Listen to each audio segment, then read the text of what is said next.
It's my turn to talk. Man, I love this. I was telling Marcus, I love it. I'm so excited because I don't know what I'm going to say.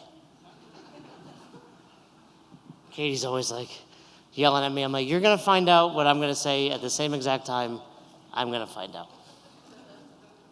So here's the thing. Fern's right.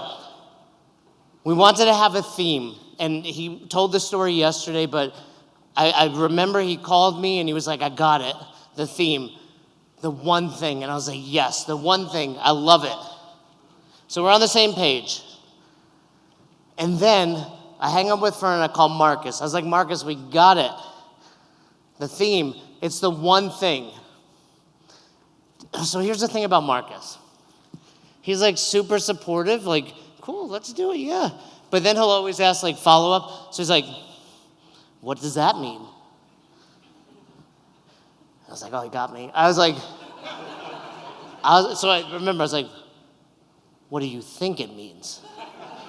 What do you think it means? And I was like, that's the beauty of it. We did all this work, but we actually didn't do any work, and we've tasked you with figuring out what the one thing is. But I did stop and think about it, and I knew I was going to present. And those of you that were at the last mastermind, I couldn't lose 30 pounds again just to give a presentation. Like, that was a lot of work. Like, Fern got into Harvard, big deal. I lost 30 pounds. I was like, I love these people, but I can't do that again. Well, or could I? I tried, I couldn't. So I had to really think about, well, how can we provide some value? Because I love seeing all of you develop your business and your affiliates. It's so amazing. But for me, what really fills my cup these days is seeing you all advance as leaders. And I really love hearing your wins on the Monday call, and I love our year 2+ calls. Who's been with us for more than 1 year? Wow. And when you pass that year, there's like it's like you're unlocking that new level. Who's realized, okay, I've gotten a lot done. I've made drastic improvements on my business. Now it's time to work on myself. And realizing, like Joel said yesterday, like everything starts with you. And I love seeing you all develop as leaders. That's why I came up with the 6 pillars of Jason Ackerman.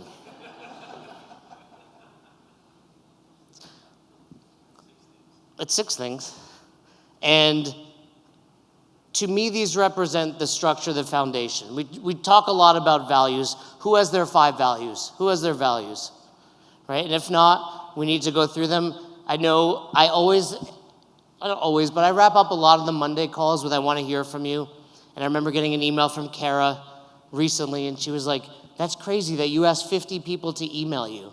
But I love it. I love sitting down. I love reading those. I love hearing about your lives. And I love seeing when you guys are living and leading with your values. And now I've realized there's more to it. There's another layer above that, the pillars of your lives. And it's similar to what is CrossFit for me. If you remember the What is CrossFit lecture, we talk about there's 6 descriptive characteristics. They're natural, essential, universal motor recruitment pattern, etc.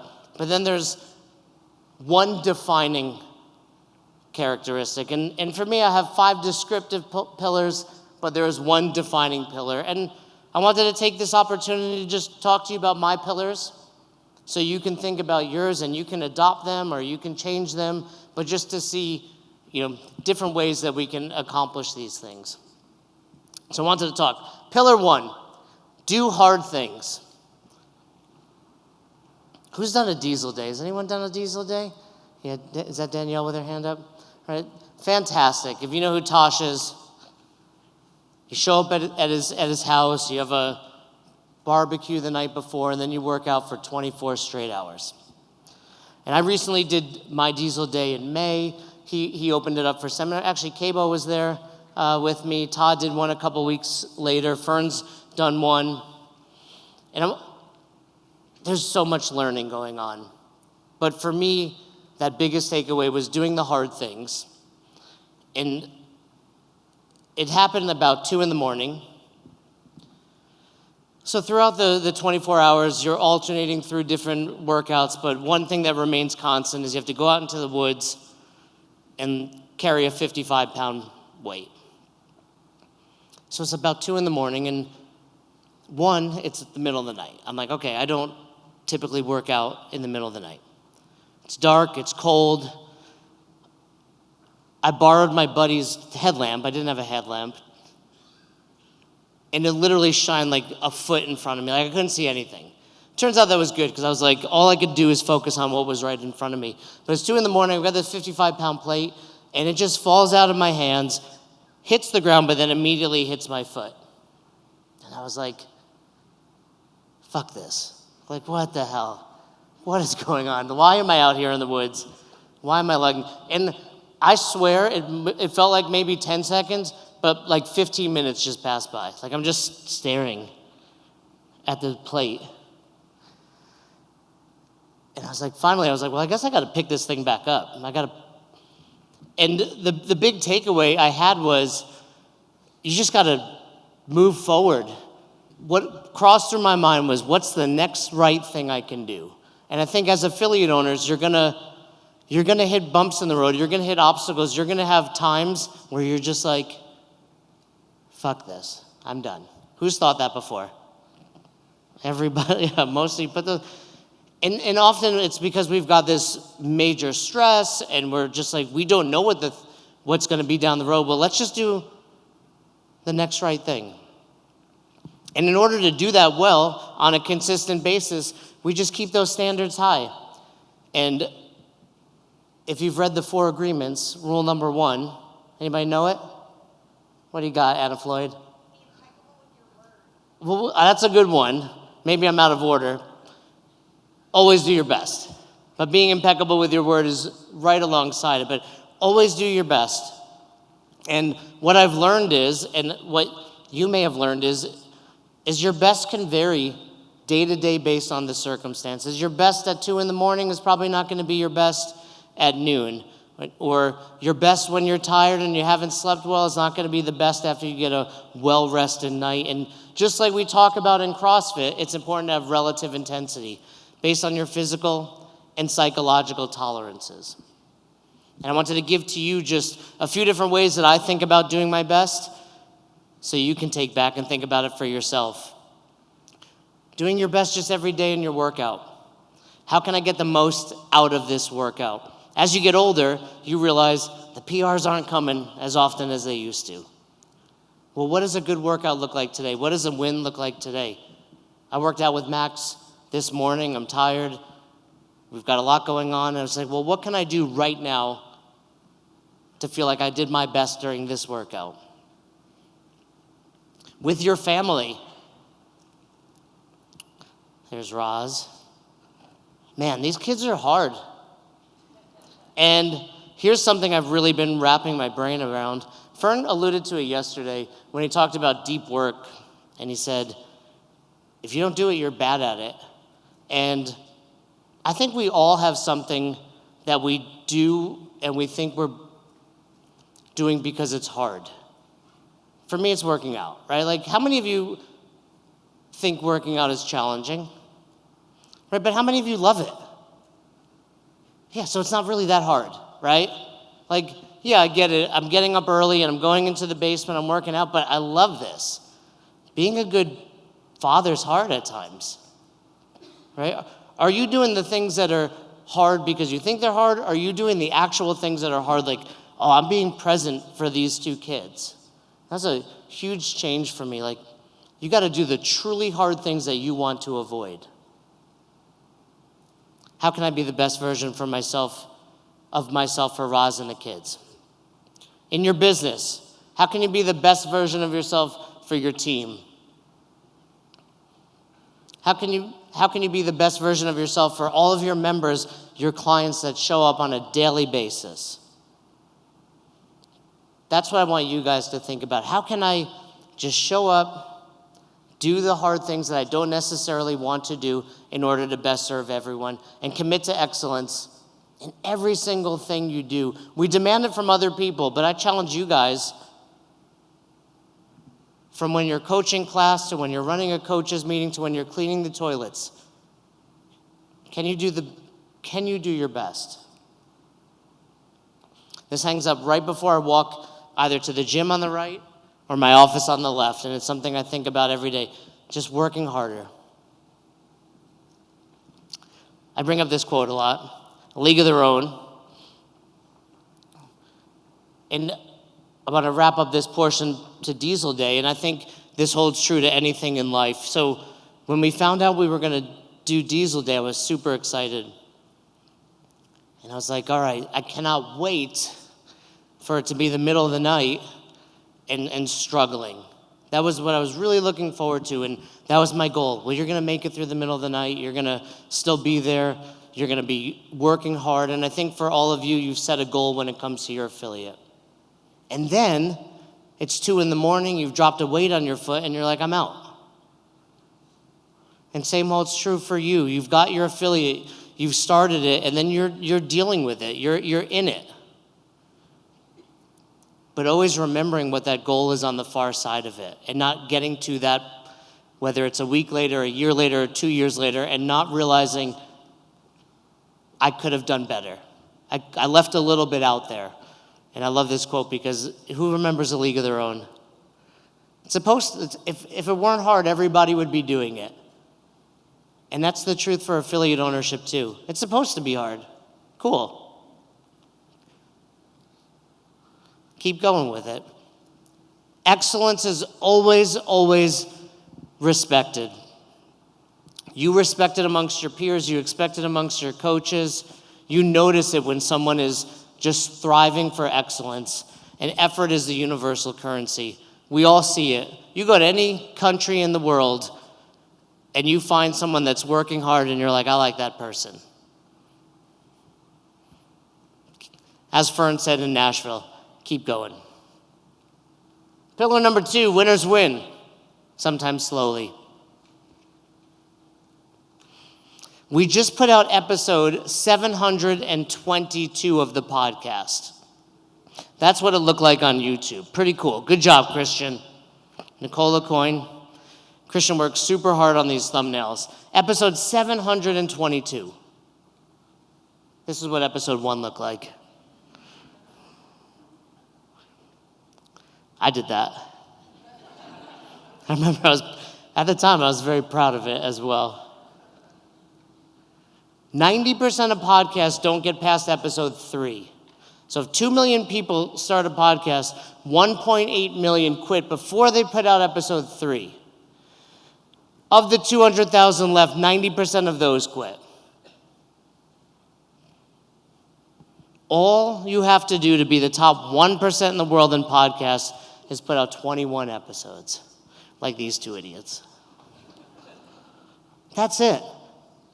For so many things, it's just showing up, just being consistent, and knowing it's going to be a slow grind, but we're going to win. You guys have come up to us numerous times. Well, when you were recording, did you think you'd be in Vegas presenting? No, I didn't think that. I knew we'd be doing something, and I knew we wouldn't quit. It's just from showing up and being consistent. And what I want you guys to know is it's okay. How many of you have dealt with people feeling like they're trying to hold you back?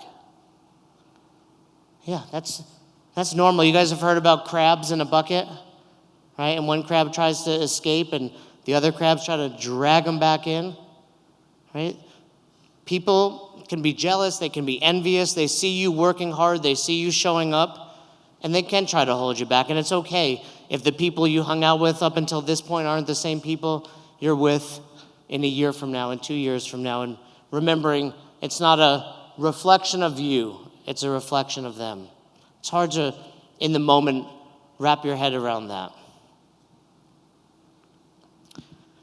You have to be willing to build resistance to not just negative feedback, but then knowing when it's positive, listening, being open, and willing to try new things in order to move the needle forward.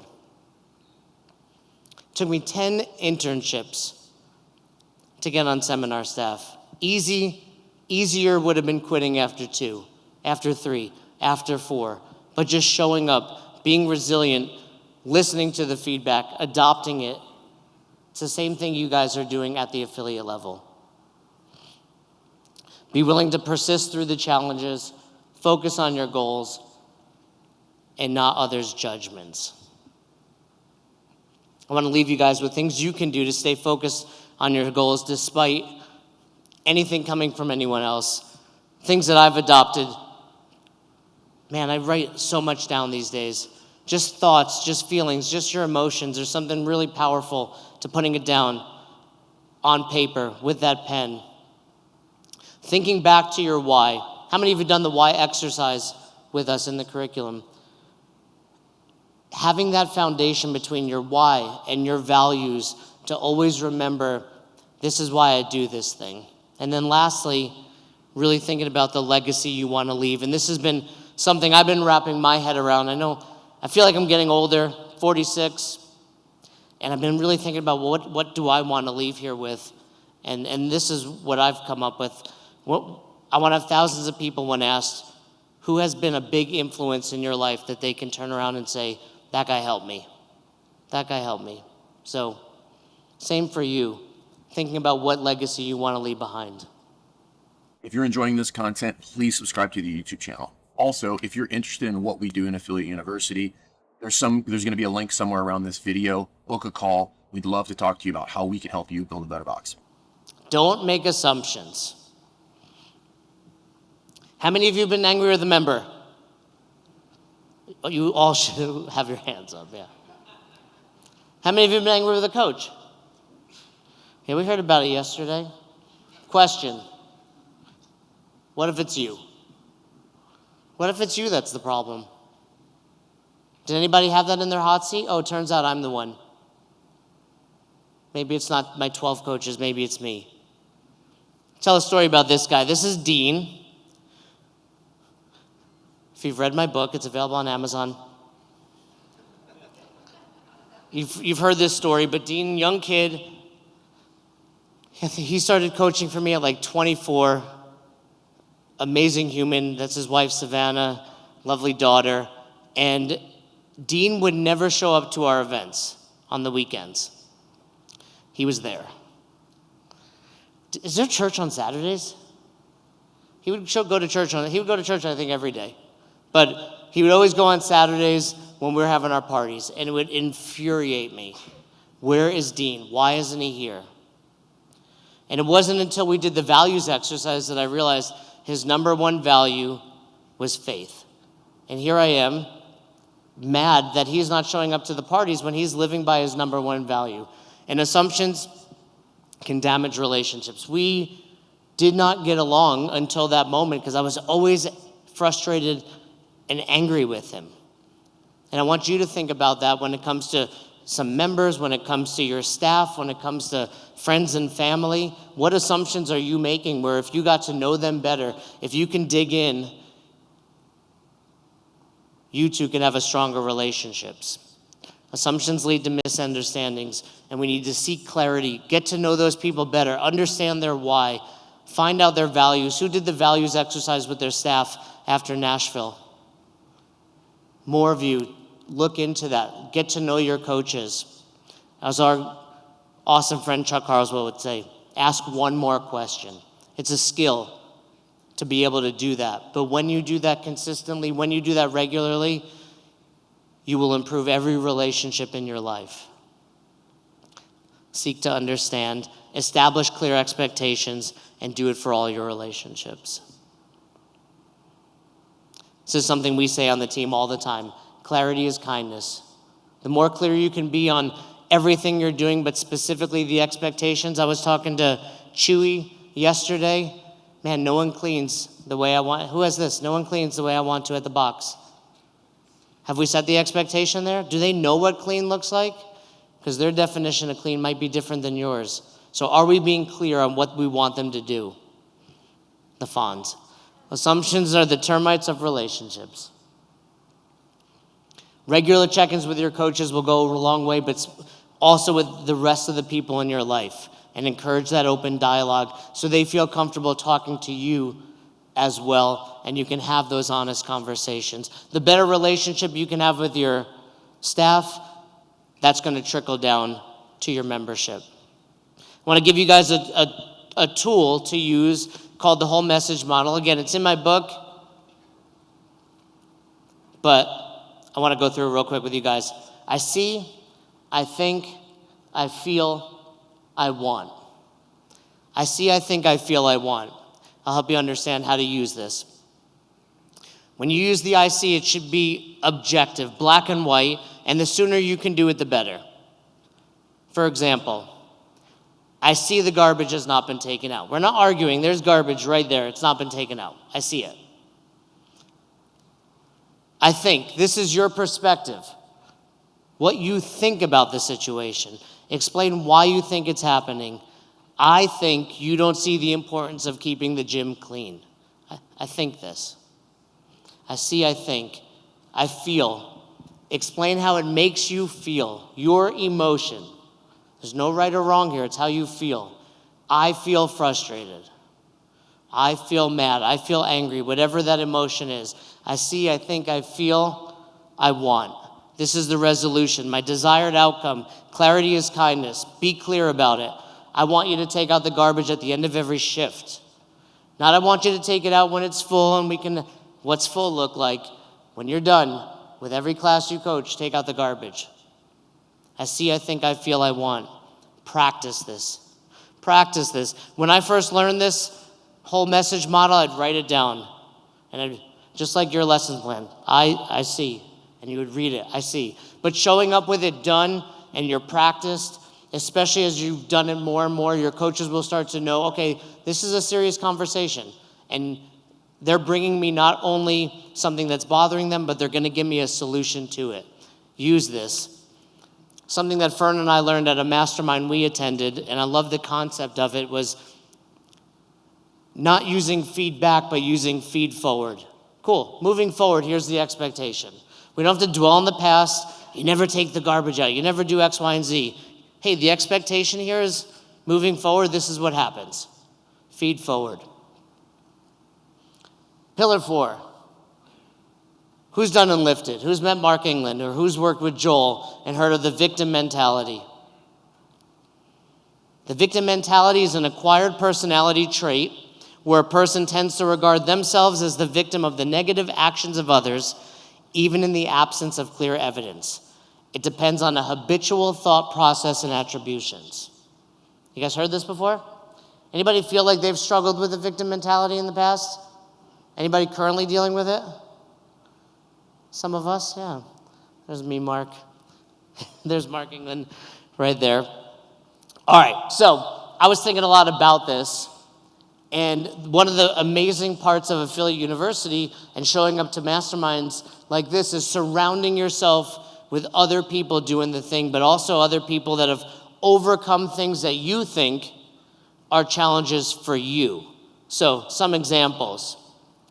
My affiliate is just too small. We're not going to be able to grow. We need to do this. We need to expand. We need to do that. Let me introduce you to Mr. Adam Fuller, doing it out of his garage with 50 members. We can think that it's too small, or we can see other people doing the thing. I can't do a rate increase or switch to 4-week billing. Who's felt this one? Where's Julia at? Took how long, Julia? A long time to convince her to do it. Did it go well? Yes. Who's thought there's no coaches in their area? Who's struggled with this one? Some OG Mitch, he's not here, but what happened? He fired a coach and immediately found a new one. If you've been on the Monday calls, you've heard all about it. I can't leave my job. Morgan, she's not here right now. Kevin's not here. Who's been on the Monday calls? He's leaving his job right now. Mayor Lauer, OG Mitch, Kayla in the front row, Jason, Chuck Myers just left his job, Coach Rod Coachman. All people that left their job, even though they've heard time and time again, we're not going to be able to do that with an affiliate. Oh, Ren. I can't make $1 million owning a CrossFit. Who's heard this one? Who's like, I'm not doing this to make money. Some of you? Oh, this guy did. And I know plenty of you that are on the path there as well. You have these thoughts, you have these obstacles, these challenges, these words that are holding you back. And one thing that Fern always says is, he's like so argumentative. It's just like, this is the word, maybe. That's his way of being like, I'm going to argue with you just because I can. Maybe that's right. Maybe you can't leave your job. Maybe you can't find a coach. Maybe your gym is too small. Or maybe you're just not good enough yet to do those things. You need to acknowledge your weaknesses and improve your skills. Just like Fern said yesterday with deep work, if you're not doing it, you're bad at it, but you will get better at it. And I loved this quote, because there's truly nothing better than becoming the best version of yourself. And realize bias exists out there. We opened our gym on the wrong side of the street, or our demographic is this, or people won't pay this much in our area. Bias exists out there, and your job, your goal is to outwork that. Be so good at what you do that you outwork any of those thoughts in your head. Otherwise, you're absolutely right, you can't do it. And the question is, cool, now what? I can't do it. I can't quit my job. So what are we going to do? You can shift that mindset. You can remove that victim mentality. And this is a road I know to myself before I lost the weight. I found this, I was looking through my journal preparing for this, and I found this note. How long are you going to wait before you start expecting the best from yourself? You know what you need to do. What kind of mentor are you if you can't improve yourself? If you keep being lazy and making excuses, you will achieve nothing. It's a bit harsh to yourself, right? Hey, but I wanted to show you I'm consistent. I say the same things to you that I say to myself. Sometimes I feel like I'm a little mean, a little too direct. It's the same way that I talk to myself, and it's simply in an effort to see the best versions of each and every one of you. I love this quote. Confidence doesn't come from shouting affirmations in the mirror, but from having a stack of undeniable proof that you are who you say you are. You can outwork your self-doubt. You can do it. It just takes time. It just takes effort. Strength doesn't come from doing what you think you can, but from doing what you think you can't. Just like I spoke about earlier, do the hard things that you don't think you can do. Pillar 5, there is no tomorrow. This guy, so I want to tell a little story. Again, I was thinking about my pillars. This guy joined our gym, Albany CrossFit. I vividly remember selling him his membership with this guy, Caleb Nelson, my partner at the time. And this story is so unbelievable that I actually called him to show you guys it was true. Christian, will it play? All right. If we're watching this, it worked. We're in Vegas. Longtime friend, Caleb Nelson, on here. Now, Caleb, I've not given you any context. Zero context. If we're watching this live in Vegas right now, we're in the middle of the presentation. I'm going to say a name, and I want to prove to the participants here, all the awesome affiliate U clients, that what I'm going to say is a true story. Okay. All right? Actually, I'm going to do this. I'm not even going to tell you the name. I'm going to ask you a question. Okay. Ready? At our time at Albany CrossFit, who was our most unique sale for a membership? Bob Clasby. Oh, we did it. There's a reason this stands out. Caleb and I are in the hot tub. We're not naked like all the other men. We are naked. Oh, we are naked. You don't sell someone a membership to a CrossFit sitting there naked if you're not connecting and asking good questions. True story. If I told you that, you wouldn't have believed me, right? There's the lock. Look at this locker room. That's still there. That's what it looks like to this day. James just sent me that picture when I asked for it. I was thinking about it. If you've never joined like a gym like this or a YMCA, you guys familiar, like the men? There's like a arc in your life. You know what I'm talking about? Because at 20, you're like, no one can see my balls, ever. I'll do everything I can. And then you realize about 70, you're like, everyone must see my balls. So we got over. I honestly didn't think we were naked. Caleb swears we were naked. I don't remember. But I knew we were in the hot tub. And I remember Murph, one of our other coaches, he's like, hey, here's Bob. He's interested in joining. And so we're like looking up, bad angle. And he's looking down, also bad angle. And we just started asking him questions. Like, to this point, this is 15 years ago. I still remember it. And there is no tomorrow. We need to do everything we can today to be our best and to grow this thing, to grow your gym. First impressions mean everything. It can be your only chance with a lead or a client. Over this weekend from you, I've heard our sales process has gotten so much better. We're getting more members. And I'm often like, well, what are you doing? Oh, I'm responding. I'm getting back to them. Good idea. But it's important, the time in which we get back, the way in which we get back, the how in which we reply, and the importance of preparation. When you've got a new lead coming in, and you've got boxes all around you, what can you do to stand out? What can you do to look different than every other gym in the area? And it could be as simple as looking up their name on the internet, seeing what they look like, so when they walk in, you immediately know to welcome them. It could be following up with a text after their workout and sending them, a picture of the workout they did, a message from you. There's so much you can do to separate yourself. And the way I learned this is through podcasts. Like I said, when Fern and I started recording, there was zero preparation. So what do you want to, we would be like, hey, let's hit record. What do you want to talk about? What do we talk about today? Oh, med ball clean? Cool, let's talk about that. What do we talk about today? No preparation. Then this guy, Cody, comes along, and he's like trying to wrangle two wild animals. But I'll tell you what, when Cody prepares us for a podcast, they always come out better. They always come out better. No different than you guys with classes. All of you can show up and coach a class very well. But I'll tell you what, when you see someone like Lindsay the other day coaching 100 people, they prepared for that for 3 hours.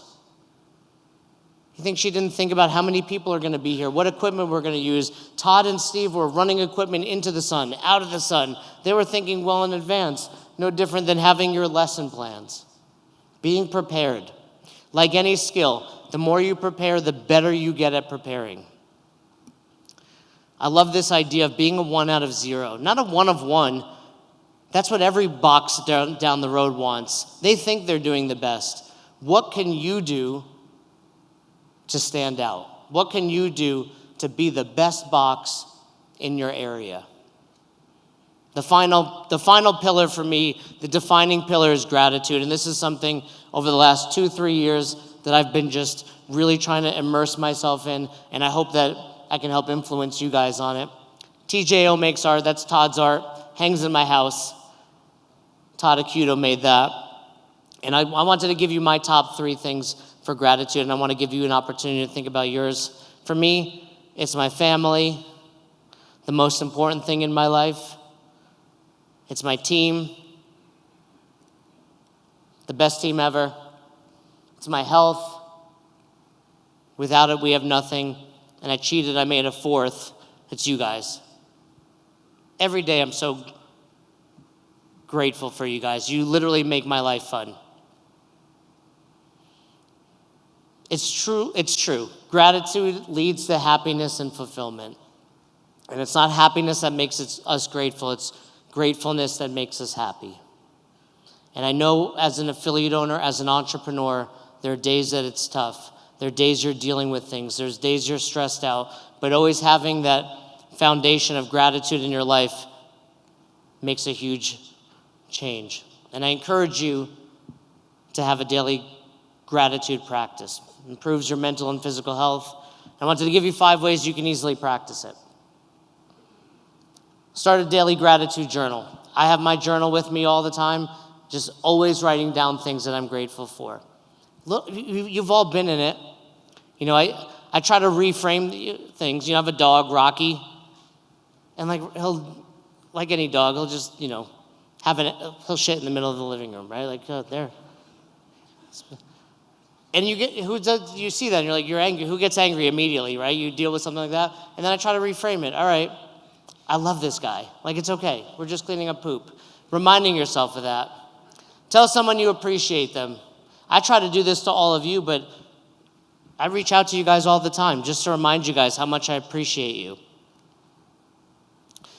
Look in the mirror and remind yourself of something you love. You guys are amazing coaches, and you do this for everyone but yourselves. Sometimes just taking that breath, right? When you're about to step in a pile of shit, you take that deep breath and remind yourself how much you love that dog or your child or this member or this business that you run. This is a tough one, huh? Reducing judgment and practice positive thinking. Whether it's how you're dealing with a challenging human in your life or you're scrolling social media, judge not. Remember, everyone's just out there trying to do their best. Real quick, let's do it right now. Write down 3 things you're grateful for. Feel better doing that? It's pretty crazy.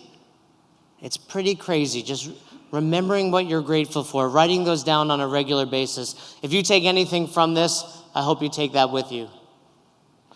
Gratitude is the healthiest of all human emotions. So, those were my 6 pillars. I truly hope they helped. I hope that you guys can take something from that, whether it's using mine, coming up with your own, and just like we talked about in Nashville and just like we talk about within Affiliate University, having your values. You have your values for your box, making sure you're living by the values for you individually, and then building from there, creating systems and disciplines and structure in your life that allows you to live by your values. Because there's things that are easier than owning an affiliate. There's other ways to make a living. There's other ways to do life, but I can tell you, there's not many other paths that allow you to just become the best version of yourself while helping others do the same. You guys are in such a unique and amazing spot. It's a privilege for us to get to help you on this journey, and I just want each and every one of you to be the best version of yourselves.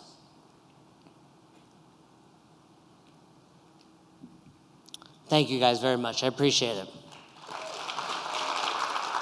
If you are struggling with building your team, running the administrative portion of your gym, or just don't know what to do with regard to your strategy, that is exactly the things that we help people with inside of Affiliate University. So if you're trying to build a better box so that you can provide more impact to more people via this thing called CrossFit, we'd love to help you. So click the link somewhere around this video, set up a call, and we'll chat with you soon.